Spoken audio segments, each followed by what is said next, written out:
सबैलाई नमस्कार।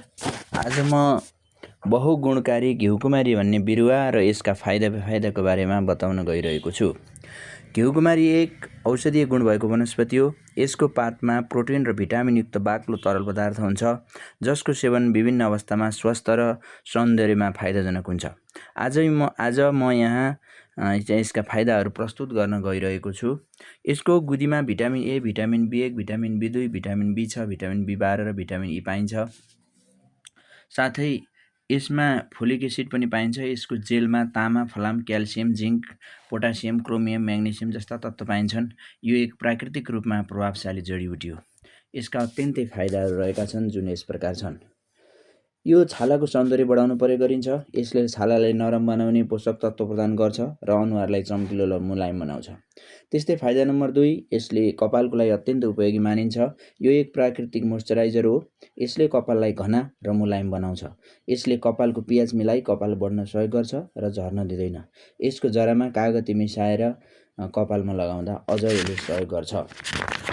त्यसरी नै यो दाँत र गिजाका लागि उपयोगी हुन्छ।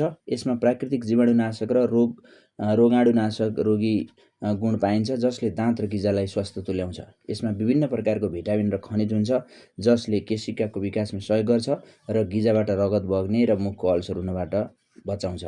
त्यस्तै यो फाइदा नम्बर 5, पेटका लागि पनि यो उपयोगी हुन्छ। यसमा प्रशस्त फाइबर हुने हुनाले पाचन यन्त्रलाई चुस्त बनाउँछ, कब्जियत हटाउन सहयोग गर्छ र कब्जियतमा यसको जुस पिउनुपर्छ। त्यस्तै फाइदा नम्बर 6, रगत बढाउने रोग प्रतिरोधी हो। यो घिउकुमारी सेवन गर्दा शरीरमा रगतको कमी हुँदैन र रोग प्रतिरोधी क्षमता बढाउँछ। फाइदा नम्बर 7, यो भित्री अङ्गहरूलाई सफाइ गर्छ। यसले शरीरका भित्री अङ्ग सफाइ गर्न, नसा नाडी सफा गर्न पनि यो उपयोगी मानिन्छ। फाइदा नम्बर 8, त्यसरी नै यसको जुस सेवन गर्दा छाला नरम हुन्छ, चम्किलो र नरम हुन्छ। फाइदा नम्बर 9, यसको रस सेवन गर्दा अनुहारको खराबी, मुसा अनि यो चाहिँ फुस्रोपन, चाउरी, दाग आदि हट्छ। त्यस्तै फाइदा नम्बर 10 रहेको छ, यसले तौल नियन्त्रण गर्न पनि सहयोग गर्छ। त्यसरी नै फाइदा नम्बर 11 रहेको छ, यसको सेवन मधुमेहमा पनि उपयोगी हुन्छ, कोलेस्ट्रोल नियन्त्रणमा पनि उपयोगी हुन्छ, पोलेको ठाउँमा लगाउँदा पनि शीतलता प्रदान गर्छ। यसमा केही बेफाइदाहरू पनि रहेका छन्, तसर्थ सबै अवस्थाहरूमा यो प्रयोग गर्नु हुँदैन।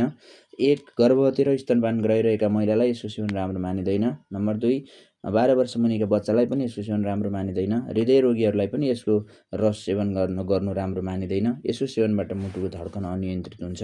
तसर्थ यो बहुगुणकारी बिरुवाको जुस सेवन गर्दा प्रयोग गरी विभिन्न समस्याहरू समाधान गर्न सकिन्छ, तर विभिन्न अवस्थामा यसको सेवन त्यति राम्रो मानिँदैन।